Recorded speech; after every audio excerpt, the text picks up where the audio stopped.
El hombre que te enseñaron a adorar nunca existió. Y el hombre que realmente vivió, el que caminó, discutió, durmió en barcas, perdió la paciencia, lloró en jardines y aterrorizó a la institución más poderosa de su tiempo. Ese hombre fue enterrado con tanta profundidad que 2000 años después, la mayoría de la gente jamás lo ha conocido, ni una sola vez. Esto no es un ataque a la fe, no es un debate teológico, es algo más inquietante que cualquiera de esas dos cosas, porque lo que estoy a punto de mostrarte no es una teoría, está documentado, está en los textos originales, está en el registro histórico, y la razón por la que nadie te lo mostró es la misma razón por la que fue enterrado en primer lugar, porque el hombre que realmente vivió, si entendieras lo que realmente dijo, lo que realmente hizo y lo que realmente estaba tratando de demostrar, haría completamente innecesaria la institución construida en su nombre. Y las instituciones no sobreviven cuando se vuelven innecesarias. Ese es el problema, y empieza antes de lo que crees. Aquí está la pregunta que nadie hace.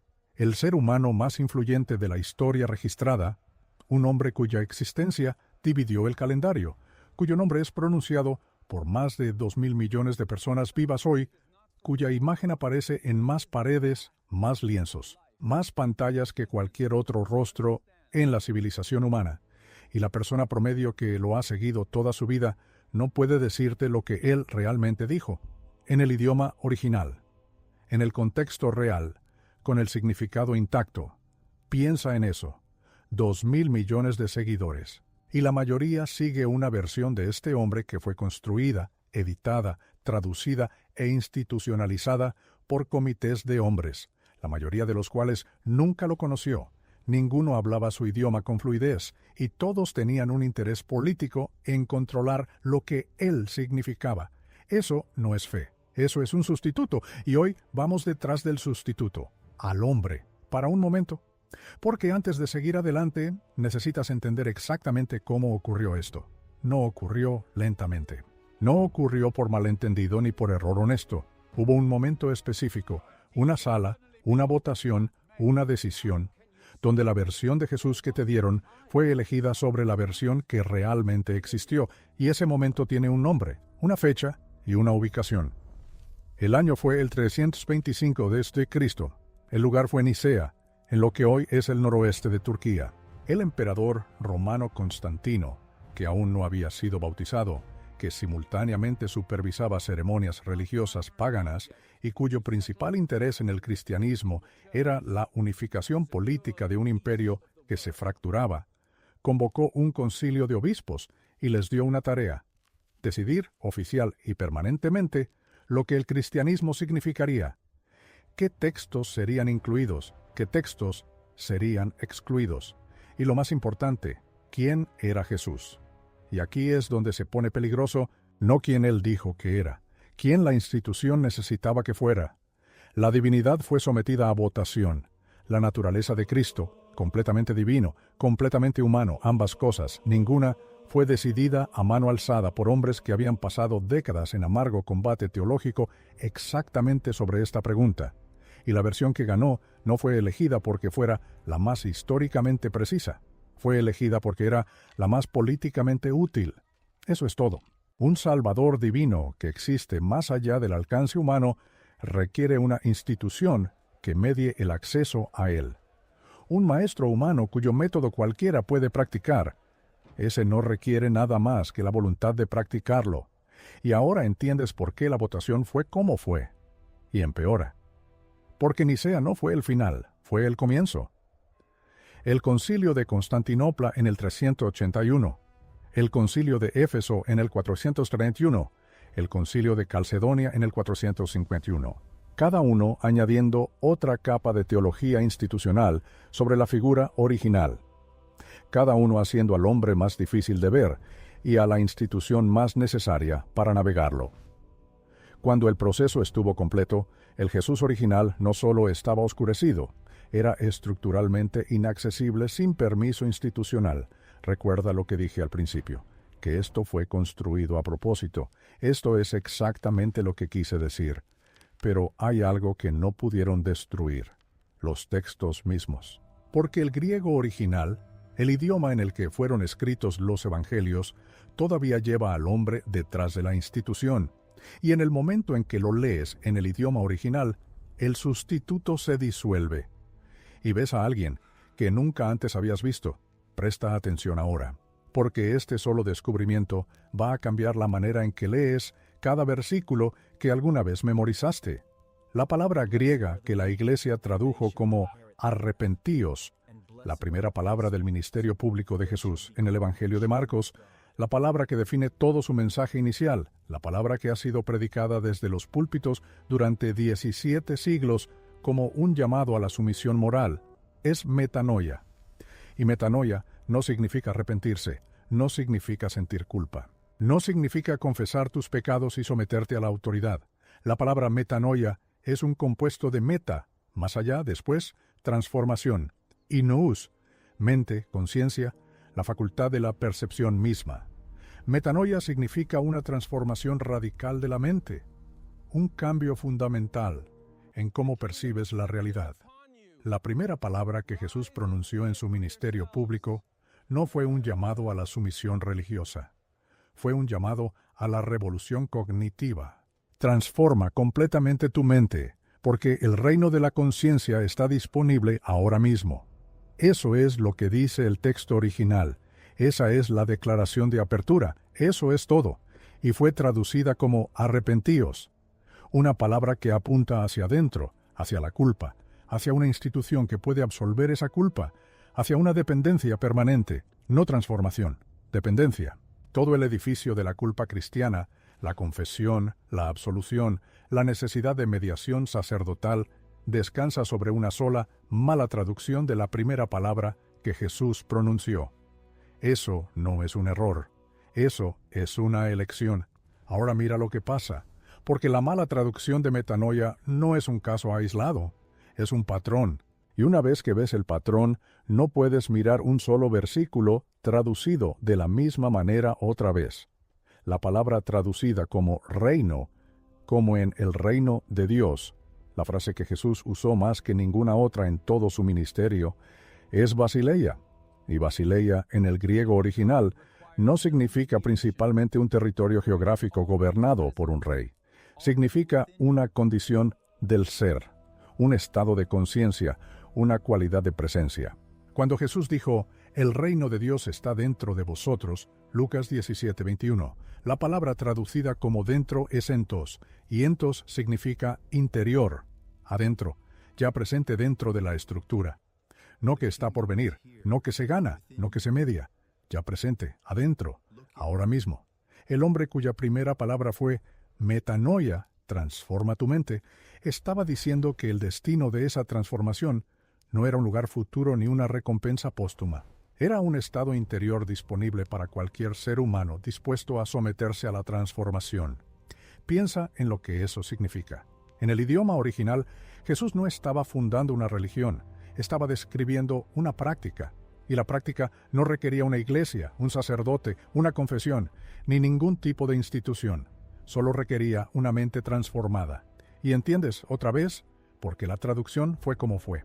La palabra que te habría hecho libre fue cambiada por la palabra que te mantendría dependiente, 2 veces, en las 2 frases más citadas de todo el Nuevo Testamento. Eso no es coincidencia. Eso es arquitectura. Si lo que estás escuchando ahora mismo está abriendo algo en ti, si ya estás viendo esto de manera diferente, quédate con este canal. Cada video va una capa más profundo, y la siguiente capa siempre cambia más que la anterior. Vamos más lejos ahora. Porque las malas traducciones explican lo que fue cambiado, pero no explican quién fue borrado. Y el borrado es donde se vuelve verdaderamente perturbador. Entre los 12 y los 30 años, Jesús desaparece por completo del registro canónico. 18 años, el periodo en que un ser humano forma toda su visión del mundo, desarrolla sus capacidades más profundas, encuentra las experiencias que moldean cada decisión que tomará después. 18 años de ese proceso, para el ser humano más documentado de la historia occidental, sencillamente no existen en el texto oficial. Lucas capítulo 2 termina con Jesús a los 12 años asombrando a los maestros en el templo. Lucas capítulo 3 Comienza con Jesús a los 30 aproximadamente, siendo bautizado por Juan. 18 años, desaparecidos, para un momento, porque la explicación de la Iglesia para este silencio es que no ocurrió nada significativo, que Jesús vivió una vida tranquila y ordinaria como carpintero, y que esto simplemente no fue registrado, porque era poco notable. Pero aquí está el problema con esa explicación. Nada en el ministerio que sigue es ordinario. La precisión psicológica, la sofisticación retórica, el genio táctico con el que Jesús navegó interrogatorios hostiles bajo presión extrema, la profundidad de su comprensión de los textos hebreos, el método específico que usó en cada uno de sus encuentros. Nada de esto emerge de 18 años de carpintería en un pequeño pueblo galileo. Algo ocurrió en esos años, algo suficientemente significativo para producir lo que vemos a los 30, y suficientemente significativo para ser eliminado. Los textos apócrifos, textos que existieron, que circularon ampliamente en las primeras comunidades cristianas y que fueron deliberadamente excluidos del canon, describen esos años de manera diferente. La comunidad esenea que produjo los rollos del Mar Muerto usaba un vocabulario teológico sorprendentemente similar al lenguaje específico que Jesús emplearía después. Relatos no canónicos hacen referencia a estudios bajo maestros cuyos nombres no aparecen en el registro oficial. Y las prácticas específicas que Jesús enseñó después, el uso del silencio, la técnica de responder preguntas con preguntas, el encuadre preciso de la paradoja como herramienta de disrupción psicológica, estas no son innovaciones espontáneas. Son capacidades entrenadas. Alguien le enseñó, y quien quiera que le enseñó fue eliminado del registro. Por esta razón. No porque fuera insignificante, porque era demasiado significativo, porque si supieras de dónde vino el método, irías directamente a la fuente, y pasarías por alto la institución por completo. Y aquí es donde deja de ser historia y empieza a ser sobre tu vida ahora mismo. Porque la brecha entre el Jesús que vivió y el Jesús que fue construido no es solo un problema de antigua, mala traducción. Es una condición psicológica que está operando en ti en este momento. El Jesús institucional requiere algo específico de ti. Requiere tu insuficiencia. Requiere que seas fundamentalmente roto, nacido en pecado, incapaz de acceso directo a lo divino, dependiente de la mediación, perpetuamente endeudado a un sacrificio que no pediste y que no puedes devolver. Ese es el diseño, no la teología, el diseño psicológico, porque una persona que cree que está fundamentalmente rota, no practica. Confiesa, no se transforma, se somete, no desarrolla la capacidad interior que Metanoia describe, la externaliza a una institución, y una institución cuya supervivencia depende de tu dependencia, tiene todas las razones del mundo para mantener las condiciones de esa dependencia indefinidamente. Siéntate con eso. El Jesús que realmente vivió describió algo completamente diferente. Describió una práctica, demostró un método, señaló de manera consistente y precisa, no hacia sí mismo como destino, sino hacia una capacidad dentro de la persona que tenía enfrente. El reino de Dios está dentro de vosotros. No, ven a mí y yo te lo daré. Dentro de ti, ya. Tu fe te ha sanado. No mi poder, no mi institución. Tu fe. Cosas mayores que estas haréis. A personas que creían que lo que estaban presenciando estaba categóricamente más allá de ellas. Todo el impulso de la enseñanza original se mueve en una sola dirección. Deja de esperar. Deja de externalizar. Deja de creer que lo que necesitas está en algún lugar distinto de donde ya estás. El Jesús construido invierte esto por completo. El Jesús construido hace permanente la espera, y una persona que espera permanentemente nunca se transforma, solo espera más tiempo. Eso no era lo que él enseñaba, y ahora lo ves. Aquí hay algo que debería reenmarcar completamente todo lo que acabas de escuchar. Porque Carl Jung, que pasó 40 años cartografiando la estructura de la psique humana, que no tenía ningún interés en defender el cristianismo institucional y todas las razones profesionales para analizarlo críticamente, llegó a una conclusión que aterriza de manera diferente ahora que hace 5 minutos. Para un momento. Porque lo que Jung encontró no fue una intuición religiosa, fue una clínica. Jung analizó los sueños y las visiones espontáneas de miles de pacientes durante décadas de práctica, y lo que encontró, lo que no podía explicar pero tampoco podía negar, era que los mismos símbolos seguían apareciendo. En pacientes que nunca se habían conocido, en culturas que nunca habían tenido contacto, los mismos personajes, los mismos conflictos, el mismo viaje, una figura que desciende a la oscuridad completa antes de ascender. Un yo que debe ser desmantelado antes de poder ser reconstruido. Una transformación que no puede heredarse ni mediarse ni externalizarse, solo atravesarse. Jung llamó a esto individuación. Y cuando dirigió toda su atención a la figura original de Jesús, no al constructo institucional, la figura original, escribió en respuesta a Job que lo que encontró allí era el mapa simbólico más completo de este proceso que la civilización occidental había producido jamás. No una religión, un mapa del proceso que todo ser humano debe atravesar para llegar a ser plenamente él mismo. Joseph Campbell llegó al mismo lugar desde una dirección completamente distinta. Mitología comparada, cada cultura humana, cada tradición de sabiduría, cada narrativa heroica a lo largo de toda la historia humana registrada, Campbell encontró un solo patrón, un hombre o una mujer que abandona todo lo ordinario, desciende a la oscuridad más profunda posible y regresa transformado, trayendo algo de vuelta para los demás.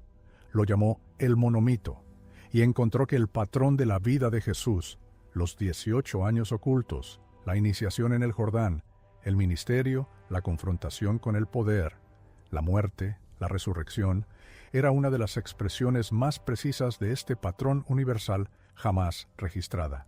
Lo que significa que el patrón no es religioso.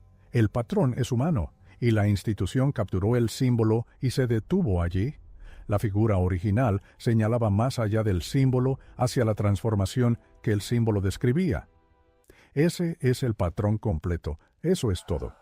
Si algo acaba de moverse en ti, si estás empezando a ver la distancia entre el hombre y el mito por primera vez, ya sabes lo que escribir abajo. Escribe, estoy despierto, y dime desde qué ciudad estás viendo esto, porque esto está llegando al mismo tiempo, ahora mismo, en Ciudad de México y Buenos Aires, en Bogotá y Madrid, en Miami y Santiago, y quiero ver exactamente dónde está ocurriendo este despertar.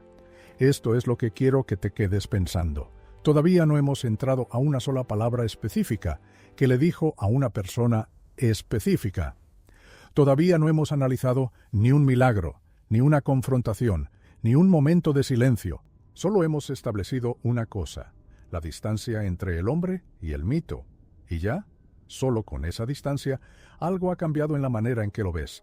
Ese cambio es el comienzo de metanoia, no arrepentimiento, transformación de la mente. Es lo que describió la primera palabra de su ministerio. Y ahora lo has experimentado. Por eso exactamente, eligió esa palabra primero. La filósofa Simone Weil, escribiendo en la Francia ocupada en 1942, pocas semanas antes de su muerte, escribió: a Cristo le gusta que prefiramos la verdad a Él, porque antes de ser Cristo, es la verdad. Si uno se aparta de Él para ir hacia la verdad, no irá lejos antes de caer en sus brazos. Estaba describiendo la diferencia entre el Jesús construido y el original. La versión construida exige lealtad a la institución. La original exige solo honestidad. Y la honestidad sobre lo que realmente dijo, lo que realmente hizo y lo que realmente estaba señalando, es exactamente hacia dónde vamos, una capa a la vez. Desde este video hasta las últimas palabras que pronunció. En el próximo video entramos a los 18 años, los años que la Biblia borró. Porque lo que ocurrió entre los 12 y los 30, lo que fue suprimido, lo que los textos apócrifos sugieren y lo que el método que siguió requiere como fundamento, lo explica todo. Explica de dónde vino la precisión psicológica. Explica por qué todo lo que hizo era tan diferente a todo lo que sus contemporáneos habían encontrado antes. Y cuando veas lo que ocurrió en esos 18 años, todo lo que acabas de escuchar tendrá sentido de una manera que no te esperas. El siguiente capítulo ya te está esperando, y una vez que lo ves, no puedes volver atrás, y no querrás hacerlo.